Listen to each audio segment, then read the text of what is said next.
National highway 1 कड़ी गर्मी की धूप में घिसे हुए रिबिन की तरह फैला हुआ था।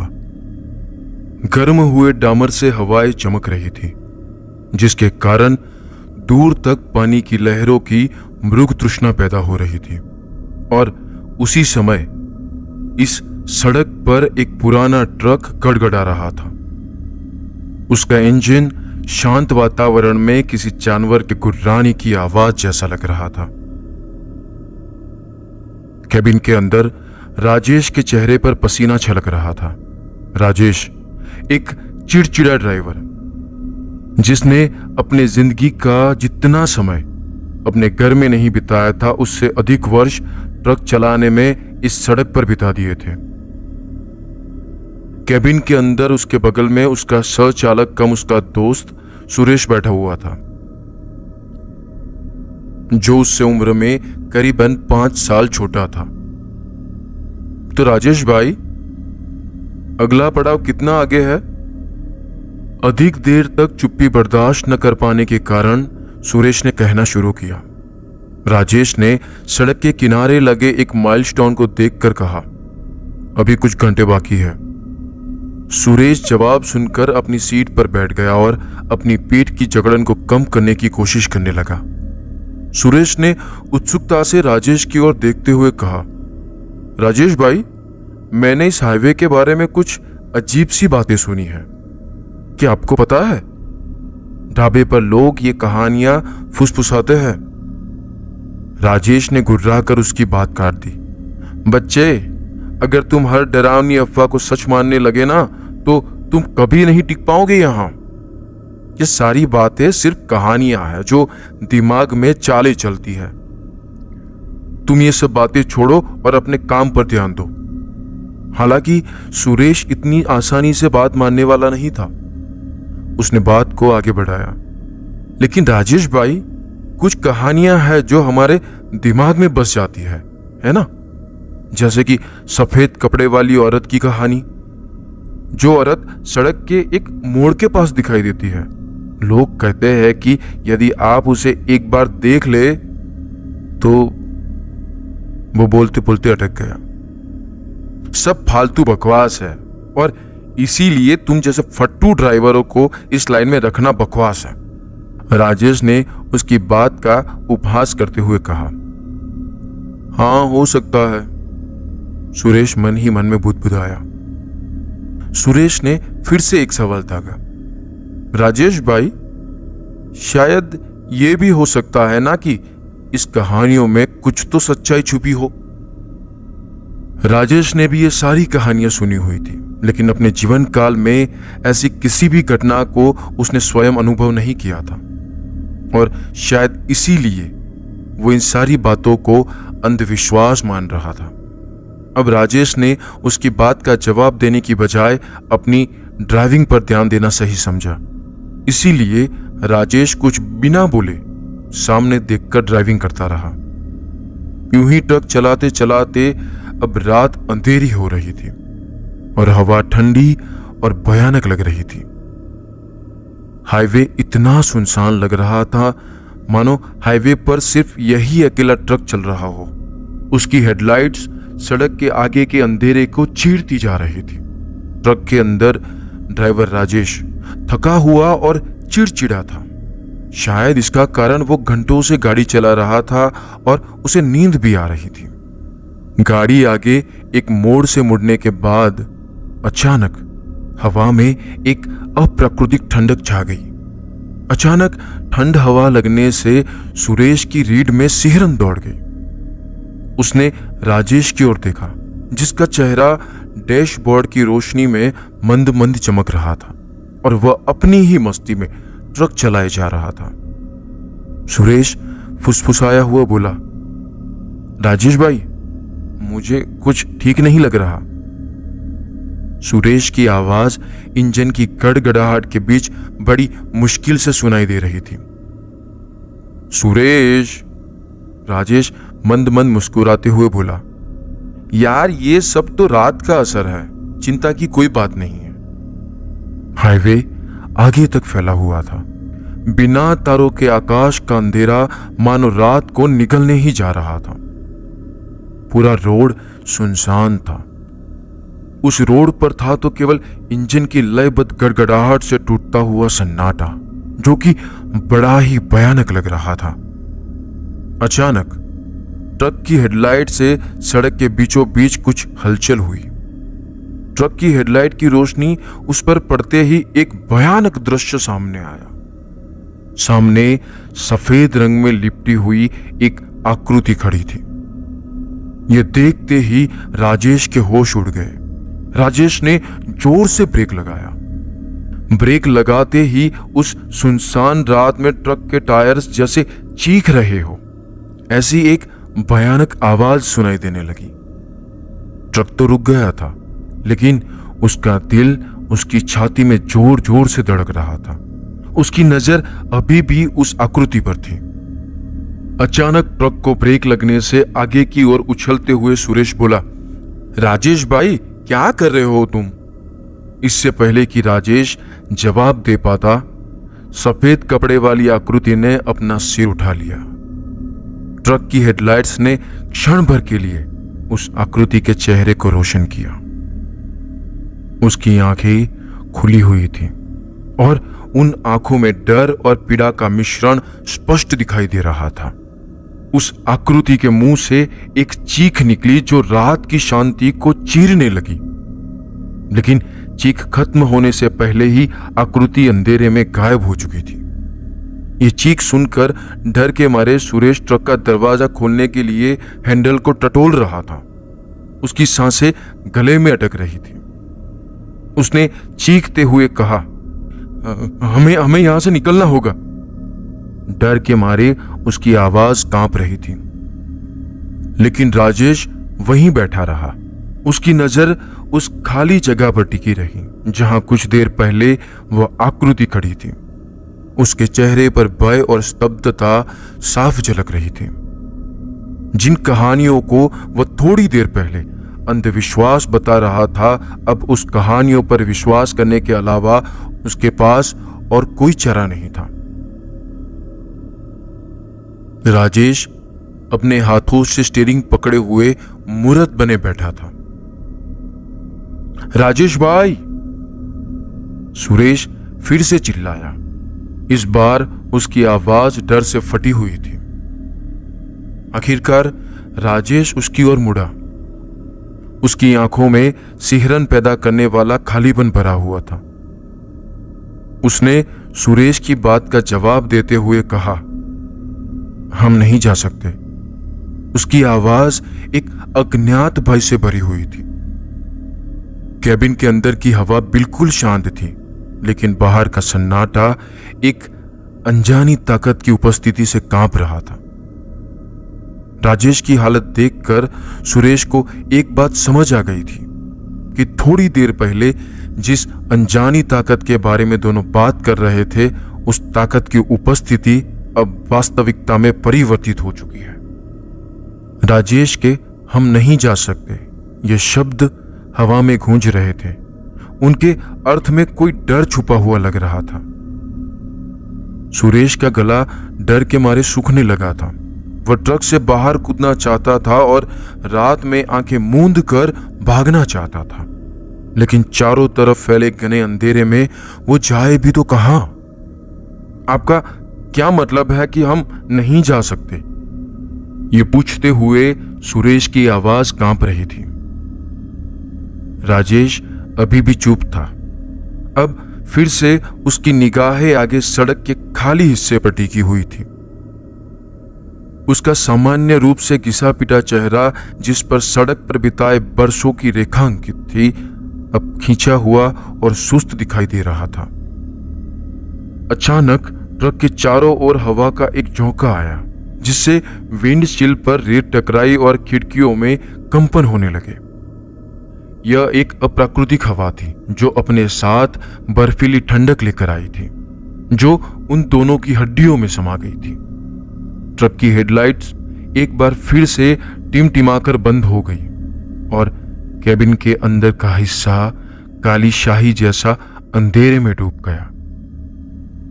सुरेश का दिल उसकी पसलियों पर जोर जोर से धड़क रहा था। ये क्या हो रहा है? वह हकला रहा था। तेज हवा के बीच उसकी आवाज मुश्किल से सुनाई दे रही थी। सुरेश की आवाज सुनकर आखिरकार राजेश उसकी ओर मुड़ा। उसकी आंखों में निराशा झलक रही थी। ये तो, वो चिल्लाया। उसकी आवाज में हल्की सी फुसफुसाहट थी। इससे पहले कि सुरेश राजेश के शब्दों के भयावह अर्थ को समझ पाता, एक दिल दहला देने वाली चीख गूंज उठी। वो आवाज जो उसने पहले कभी नहीं सुनी थी। आवाज ने उसकी रीढ़ में सिहरन पैदा कर दी और उसे आतंकित कर दिया। उसका दिल तेजी से धड़कने लगा और उसकी सांसें फूलने लगी थी। वह डर के मारे कांपने लगा था और उसके चेहरे का रंग अब उतर रहा था। उसने अपनी नजर आवाज की दिशा की ओर घुमाई, जिसे देखकर उसकी सांसें उसके गले में ही अटक गईं। अचानक तेज धूल भरी आंधी से एक ऐसी आकृति बाहर आई जिसकी उसने कभी कल्पना भी नहीं की थी। वो बहुत पतला और लंबा था, जो एक डरावनी छाया की तरह दिखता था।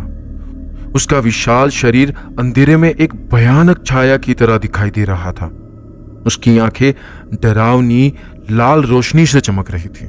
उसके नुकीले दांत उसके मुंह से बाहर निकले हुए थे। अपने सामने उस डरावनी आकृति को देखकर सुरेश के गले से एक चीख निकल पड़ी, लेकिन उसके होठों से निकलने से पहले ही वह चीख मर गई।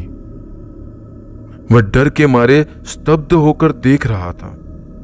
जैसे ही वह राक्षसी आकृति धीरे धीरे ट्रक के पास पहुंची, उसके हर कदम से धरती कांप रही थी और ट्रक हिल रहा था। सुरेश को ऐसा लगा जैसे कोई भयानक सपना देख रहा हो। उसकी सांसें रुक गई और उसके हाथ पांव ठंडे पड़ने लगे थे। वह बेबस और असहाय महसूस कर रहा था। आकृति धीरे धीरे ट्रक के करीब आ रही थी। जैसे ही आकृति ट्रक की खिड़की तक पहुंची, अचानक प्रकाश की एक चकाचौंध चमक ने उन्हें घेर लिया। यह चमक इतनी तेज थी कि सुरेश और राजेश दोनों की आंखें बंद हो गई। चमक के साथ ही ट्रक तेजी से पलट गया, जिससे दोनों लोग अपनी सीट से गिर पड़े। सुरेश का सिर ट्रक के दरवाजे से टकरा गया और उसे तेज दर्द हुआ। अचानक एक बड़ी ही भयानक चीख उसके कानों में पड़ी और कुछ ही क्षणों में सब एकदम शांत हो गया। जब उसे होश आया तो उसने खुद को कठोर डामर पर फैला हुआ पाया। उसकी उखड़ी हुई सांसों की आवाज उसके कानों में गूंज रही थी। वह डर और अचंभे से इधर उधर देखने लगा। उसकी नजरें ट्रक, राजेश और उस भयानक जीव को ढूंढने की कोशिश कर रही थी, लेकिन उसकी नजरों के सामने केवल नेशनल हाईवे 1 का जाना पहचाना हिस्सा ही था। वो डरावना दृश्य, ठंडी हवा, राक्षसी आकृति सभी गायब हो चुके थे, जैसे कि वे कभी अस्तित्व में ही नहीं थे। सुरेश अपने पैरों पर खड़ा हुआ। उसका शरीर अनियंत्रित रूप से कांप रहा था। वह व्याकुलता से इधर उधर देखने लगा। ट्रक का कोई निशान, उस भयानक अनुभव का कोई सबूत जो उसने रात को अनुभव किया था, यह कुछ भी वहां नहीं था।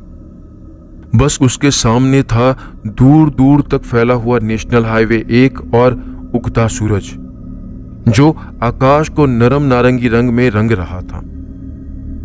सुरेश बुरी तरह हिल गया था। वह लड़खड़ाते हुए वापस सड़क के किनारे जा गिरा।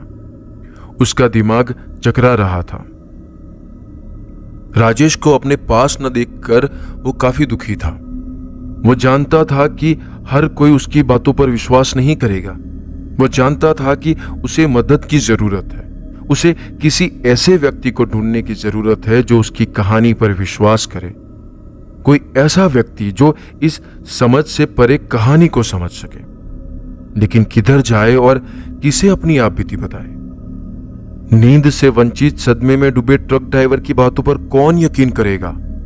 जिस कंपनी के लिए सुरेश और राजेश काम कर रहे थे, उस कंपनी में वापस जाने का विचार उसे भय से भर देता था।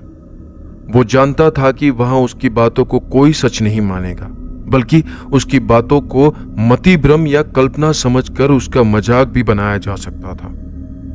उसने अपनी जेब में पड़े कीपैड वाले फोन को निकालकर उस पर नजर डाली। वह अभी भी चल रहा था। उसके भीतर आशा की किरण झिलमिला उठी।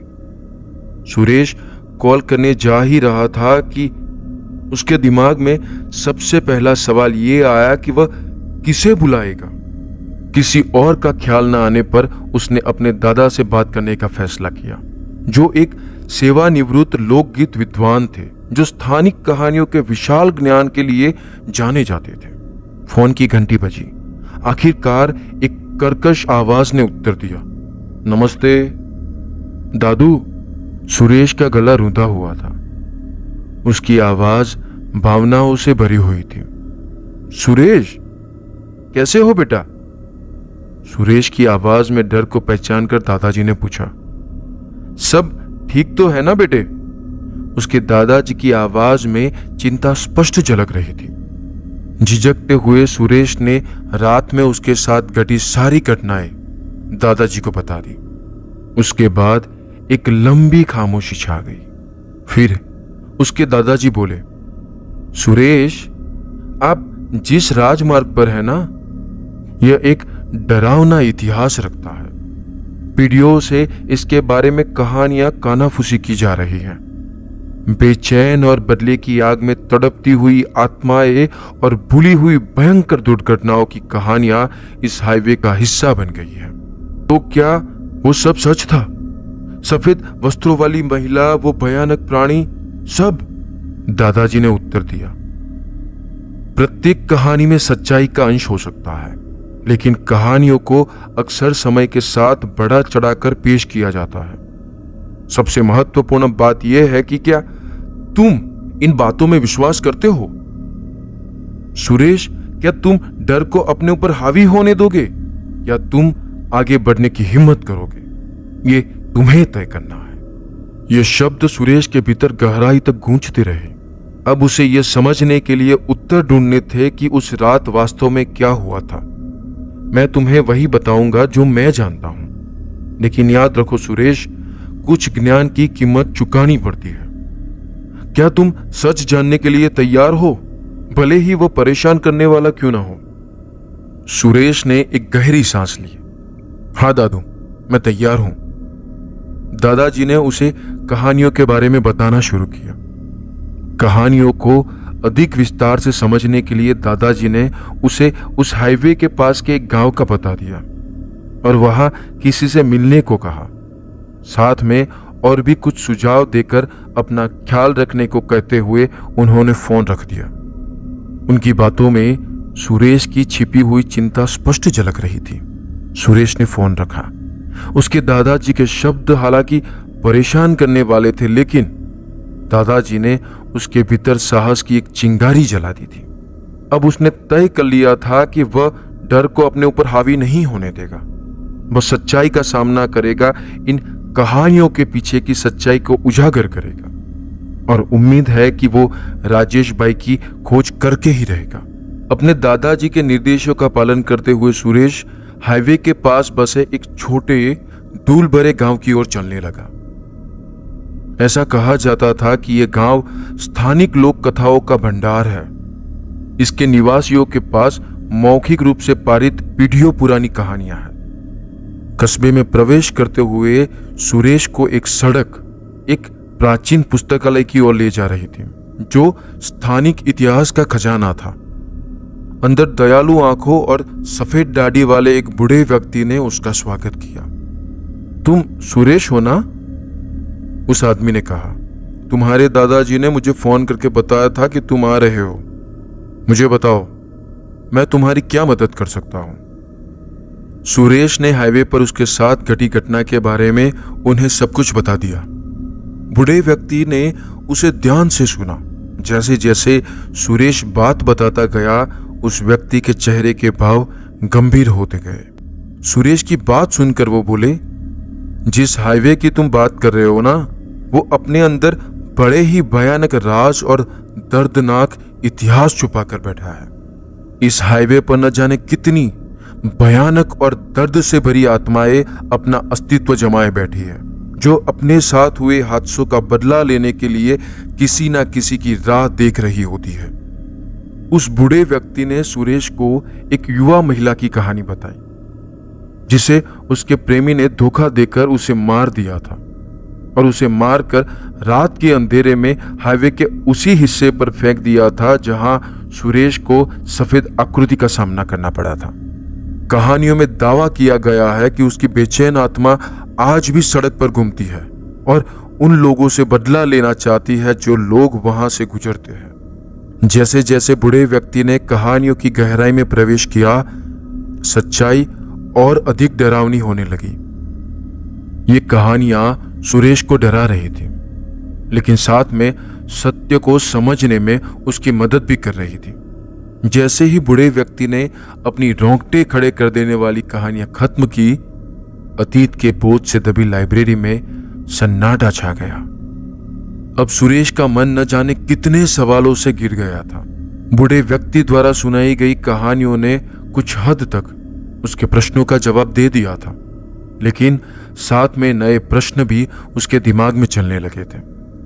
उसने व्याकुल और धीमी आवाज में एक प्रश्न पूछ ही लिया, तो मैंने उस प्राणी को क्यों देखा? कहानियां केवल सफेद कपड़े पहने एक महिला के बारे में बताती है, तो ये अजीब प्राणी कौन था? बूढ़े आदमी ने उसकी आंखों में आंखें डालकर कहा, बेटे, कुछ उत्तर ऐसे हैं जो कहानियों के अंदर ही छुपे हुए होते हैं और कुछ उत्तर तुम्हारे अंदर है। फिर वह बूढ़ा आदमी अपनी मेज के पीछे धूल से भरी दराज के पास पहुंचा और चमड़े से बंधी एक पुरानी किताब निकाली। उन्होंने किताब को सुरेश के हाथ में देते हुए कहा, यह उन लोगों के वास्तविक अनुभवों का संग्रह है जिन्होंने इस हाईवे पर इन भयानक शक्तियों का सामना किया है। यह शायद तुम्हारे सारे सवालों का जवाब न दे सके, लेकिन यह तुम्हें कुछ जानकारी जरूर प्रदान कर सकती है, और जो सवाल के जवाब तुम्हें इस किताब में न मिले उसे तुम्हें स्वयं ही खोजने पड़ेंगे। सुरेश ने किताब स्वीकार करके एक नजर उस पर डाली। उसके पन्ने अतीत के रहस्यों को बयां कर रहे थे। इस किताब में हाईवे पर मौजूद अलौकिक प्राणियों के साथ मुठभेड़ का विवरण दिया गया था और इसके पन्नों में राजेश को बचाने की एकमात्र आशा छिपी थी। वह जानता था कि इस रहस्य की गहराई में जाने से उसे न जाने कितने भयानक अनुभवों का सामना करना पड़ेगा, लेकिन वह सच्चाई को जानना चाहता था। उसे राजेश की चिंता बार बार सताए जा रही थी। धन्यवाद, अगर जरूरत रही तो मैं दोबारा आपसे सहायता मांगूंगा, उसने बूढ़े व्यक्ति से कहा। उस बूढ़े व्यक्ति ने उसके दादाजी के कहने पर उसके खाने की और रात गुजारने की व्यवस्था अपने ही घर में कर दी थी। वो दोनों जब पुस्तकालय से बाहर निकले, सूरज डूब रहा था और धूल भरे शहर पर लंबी छाया पड़ रही थी। दूर नजर आ रहा हाईवे उसके सामने फैला हुआ था। अब वह हाईवे केवल डामर और कंक्रीट का रास्ता नहीं था, बल्कि छिपी हुई दुनिया का एक द्वार था। एक ऐसी दुनिया जहां वास्तविकता और कहानियों के बीच की रेखाएं धुंधली हो गई थी। रात को खाना खाने के बाद थकान के मारे वो जल्द ही सो गया। वह जब सुबह उठा तो उसकी नजर धूल से भरी उस पुरानी चमड़े की किताब पर पड़ी, जो धुंधले कमरे में आशा की किरण थी। सुरेश अपनी आंखें उसके पन्नों पर गड़ाकर कांपती उंगलियों से उसे पढ़ने लगा। जैसे जैसे उसने सारे किस्सों को जोड़ना शुरू किया तो एक पैटर्न उभरने लगा। ज्यादातर घटनाएं काली अंधेरी रात यानी कि अमावस की रात को ही घटी थी, और ये घटनाएं उसी जगह पर बनती थी जहां कोई मोड़ आता हो। और उसी रात को भी सुरेश के साथ यह दुर्घटना ऐसे ही किसी मोड़ के पास हुई थी, जहां सुरेश और राजेश ने उस डरावनी आकृति को देखा था। कहीं कहानियों में लिखा था कि जिस जगह ये घटनाएं बनती है वहां के आसपास एक भंवर बनता है, जो काली शक्तियों की दुनिया का प्रवेश द्वार हो सकता है। लेकिन वह खुद कैसे बच गया और उसने वो भंवर को क्यों नहीं देखा? ये प्रश्न उसके दिमाग में उभर आया। प्रश्न का उत्तर पाने के लिए उसने घटना को याद करते हुए अपने दिमाग पर जोर डाला तो उसे एहसास हुआ कि जब ट्रक पलटा तो उसका सिर दरवाजे से टकराया था और शायद तभी दरवाजा खुल गया होगा और वह ट्रक से बाहर गिर गया होगा। और हो सकता है कि सड़क पर जोर से गिरने से उसी वक्त वह बेहोश हो गया होगा। शायद यही कारण था कि उसने भंवर को नहीं देखा और ट्रक के साथ भंवर में नहीं फंसा, जबकि राजेश भाई ट्रक से निकल नहीं पाए होंगे और भंवर में फंस गए होंगे। सुरेश ने अपने सवालों के जवाब खोजना तो शुरू कर दिया था, लेकिन एक सवाल का जवाब अभी भी उसके पास नहीं था। यह सवाल था उस भंवर को कैसे खोजा जाए और उस दूसरी दुनिया से राजेश को कैसे वापस लाया जाए।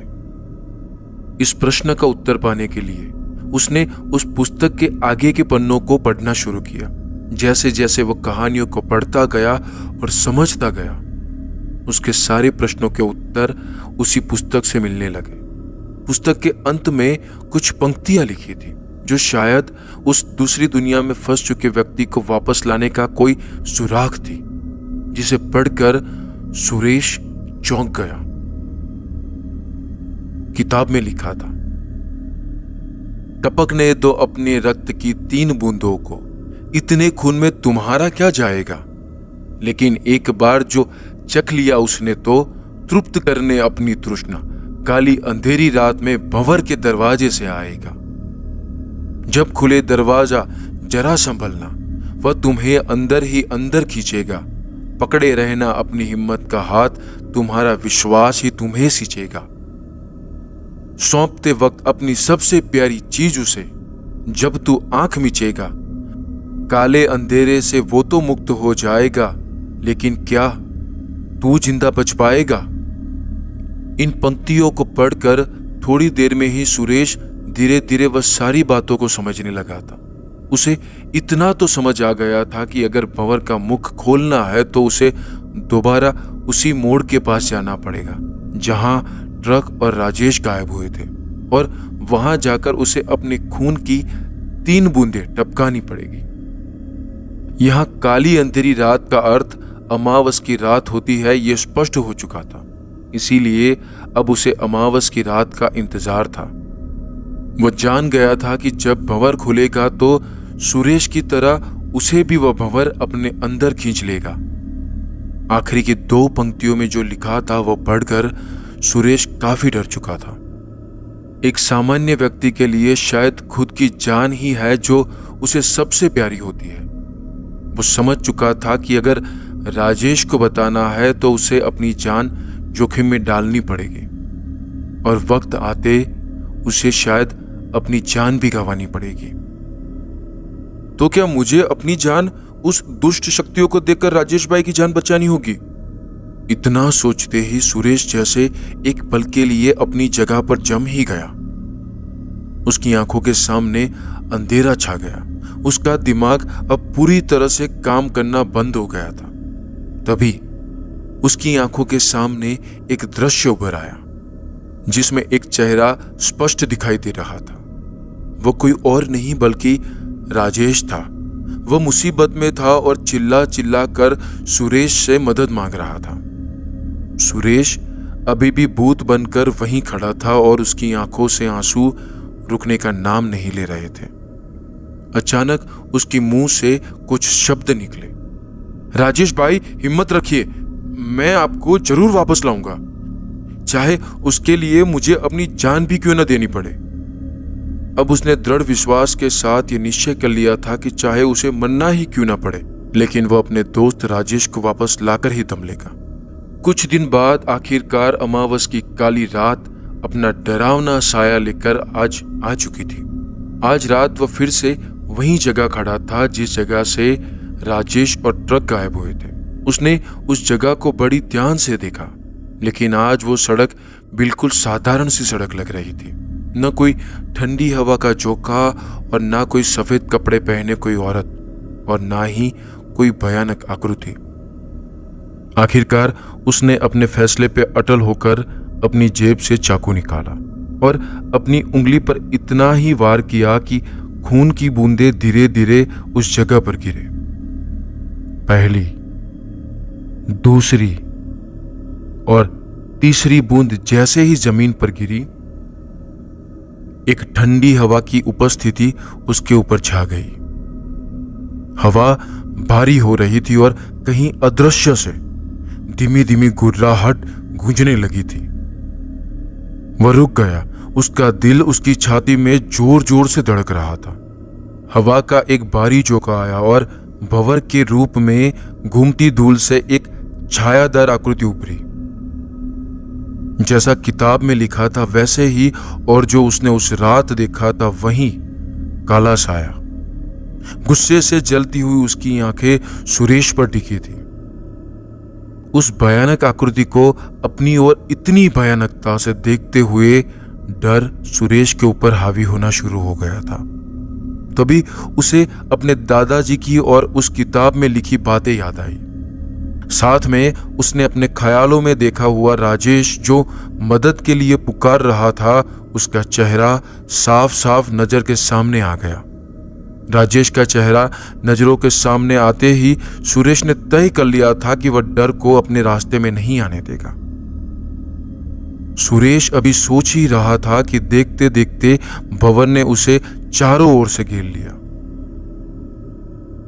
वह कुछ समझे उससे पहले भंवर में से किसी अनजान काली शक्ति ने उसका हाथ पकड़ा और जोर से भंवर के अंदर खींचता चला गया।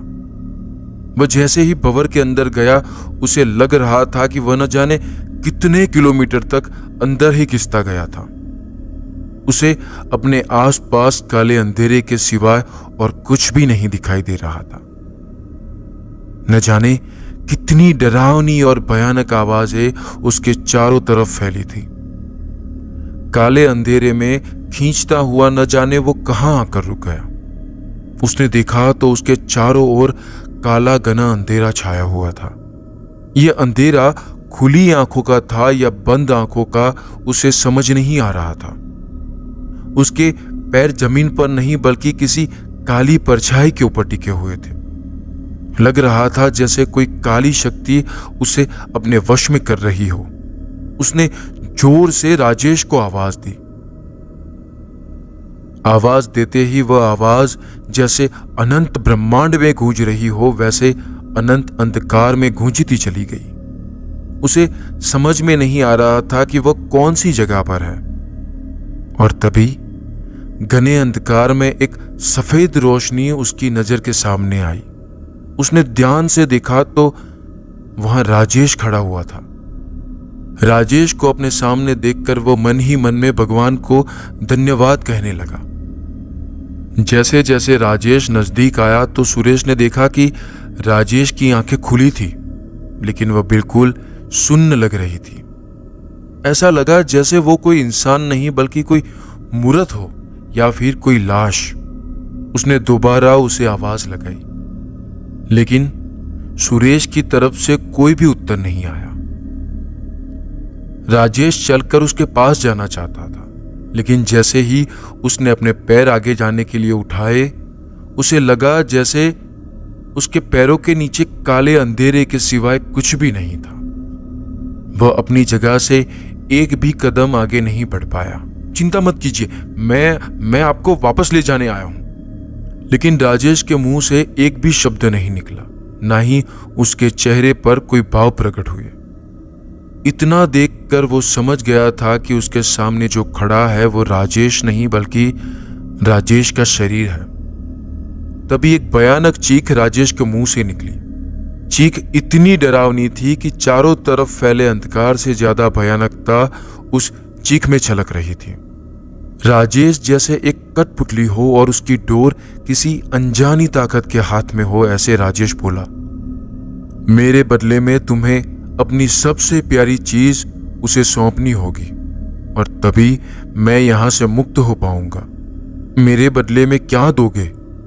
मैं खुद को उसके हवाले करता हूं। मैं आपके बदले में अपने आप को दूंगा। बिना कुछ सोचे सुरेश बोल पड़ा। सुरेश पहले से ही जानता था कि अगर राजेश को जीवन देना है तो खुद को काली शक्तियों को समर्पित करना पड़ेगा। तुम तैयार हो? हाँ, मैं तैयार हूं। इतना कहते ही राजेश, जो अब तक भूत बना खड़ा था, उसके चेहरे के भाव बदलने लगे। उसकी आंखों से आंसू टपकने लगे। ऐसा लगा जैसे उस दुष्ट शक्ति ने उसकी आत्मा को वापस उसके शरीर में स्थान दे दिया हो। सुरेश समझ गया था कि यह क्षण उसके जीवन के आखिरी क्षण है। वो नहीं चाहता था कि मरते वक्त उसे काली शक्तियों के सामने देखना पड़े। उसने अपनी आंखें बंद की और राजेश के साथ बिताए हुए कुछ अच्छे पलों को याद करने लगा। ये यादें इतनी खूबसूरत थी कि उसे याद करते समय उसके चेहरे पर हल्की सी हंसी उभर आई। उसे अब अपनी जिंदगी की परवाह नहीं थी। उसे दुख इस बात का था कि उसका और राजेश का साथ अब छूटने वाला है। साथ में वह खुश भी था क्योंकि उसने अपनी जान देकर अपने दोस्त की जान बचाई थी। जैसे जैसे राजेश उन पलों को याद करता गया, वो सारी यादें उसके मस्तिष्क में धुंधली होती चली गई। उसे यह पता नहीं था कि उसके पास कितना समय है। वह बस अपने दोस्त के साथ बिताए हुए जिंदगी के लम्हों को बंद आंखों से फिर से जी रहा था और उस भयानक अंधकार में कहीं दूर दूर तक खो रहा था और उसी अंधकार में कहीं खोता चला गया। दूसरी तरफ राजेश उसी सड़क के उस मोड़ पर बेहोश पड़ा था। जब उसे होश आया तो उसने अपने आप को उसी सड़क के मोड़ पर पाया जहां से वो गायब हुआ था। लेकिन वो अकेला था। उसके आसपास कहीं भी सुरेश नहीं था। उसने अपनी नजर दौड़ाई तो उसके पास वही किताब पड़ी थी जो सुरेश अपने साथ उस पुस्तकालय से लेकर आया था। उसने किताब को हाथ में लिया और एक नजर उसके पन्नों पर डाली। अचानक उसकी नजर आखिरी पन्नों पर लिखी उन पंक्तियों पर गई और वो समझ गया कि सुरेश ने अपनी जान देकर उसकी जान बचाई है। वो सुरेश की दोस्ती को याद करके फूट फूट कर रोने लगा। तभी जहां पर राजेश खड़ा था उसके पास ही एक भंवर फिर से शुरू हो गया। उसने देखा कि उस भंवर से कोई बाहर आ रहा है। उसे लगा कि शायद वही काली आकृति दोबारा वापस आएगी, लेकिन वो कोई आकृति नहीं बल्कि सुरेश था। उसने जड़ से सुरेश के हाथ को पकड़कर खींचता हुआ उसे भंवर से दूर ले गया। उसने सुरेश को आवाज लगाई, लेकिन लग रहा था कि सुरेश की आत्मा उसी काले अंधेरे में ही कहीं पीछे छूट गई है। राजेश ने सुरेश को कसकर अपने सीने से लगाया और वो फूट फूट कर रोने लगा। तभी कुछ देर बाद उसे एक आवाज सुनाई दी। उसे लगा कि यह आवाज सुरेश से आ रही है। यह आवाज थी, राजेश भाई थोड़ा धीरे दबाओ, सांस नहीं ले पा रहा हूं। उसकी आवाज सुनकर राजेश उसके चेहरे को ध्यान से देखने लगा। सुरेश की आंखें खुली हुई थी और वो राजेश के सामने देख रहा था। उसका हंसता चेहरा देखकर राजेश की आंखों में खुशी के आंसू छलक आए। दोनों ने एक दूसरे को फिर से गले लगा लिया। राजेश ने उससे पूछा कि वो जिंदा बाहर कैसे आया। यही प्रश्न तो सुरेश के दिमाग में भी था। कुछ देर सोचने के बाद सुरेश को अब धीरे धीरे सब समझ आ रहा था। सुरेश बोला कि किताब में लिखी हुई पंक्तियों के अनुसार उसे अपने जीवन की सबसे प्यारी चीज उस काली शक्तियों को सौंपनी थी, और जब वो काली शक्तियों के काबू में था तो उस वक्त उसके लिए उसकी जान से ज्यादा कीमती सुरेश के साथ बिताए हुए पल थे। ये सुनकर राजेश ने एक बार फिर से उसे गले लगा लिया।